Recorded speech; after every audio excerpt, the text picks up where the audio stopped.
Ég man alltaf daginn þegar ég fann að var eitthvað að. Það var á aðfangadegi 2010 og ég var búinn að borða allt of mikið af hangikjöti og síðan vorum við að opna pakkana og ég ætlaði að setja glas upp í hillu og ég bara hitti ekki í hilluna og fór bara á hillubrúnina, glasið, og þá fann ég að það var eitthvað að gerast og svo pældi ég ekkert kannski meira í því nema á milli jóla og nýjárs þá var þetta orðið verra og þá var ég að spila körfubolta með gömlu vinum mínum og þá gat ég bara ekkert driblað með hægri hendi og bara driblaði með vinstri og ef ég tók skot þá hitti ég ekki einu svona spjaldið. Og einn vina minna, hann var í læknisfræðinámi á þeim tíma og hann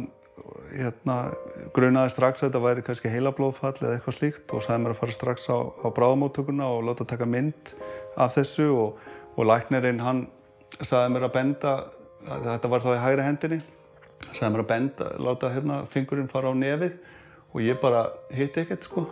og svo gerði ég með vinstri og hitti bara. En hann klóraði sig bara í hausnum en sendi mig í myndatöku og það var ekkert sem sást í þeirri myndatöku. Þannig að hann útilokaði heilablóðfall og auðvitað var maður svolítið hræddur á þessum tíma. Þetta var svona óvissa, maður vissi ekkert hvað var að gerast og hvernig þetta myndi enda og bara maður var bara allt í einu lamaður í hendinni og svo kannski einhvernum vikum seinna þá hverfur þetta smátt og smátt og þá eiginlega svona hætti maður að hugsa um þetta, maður heldur kannski að þetta sé bara eitthvað eitt atvik og ég var mjög áhugasam bara í vinnunni, í mínum rannsóknum þannig að ég var bara sáttur og svo kemur þetta bara allt í einu aftur og þá fer maður að leita til lækna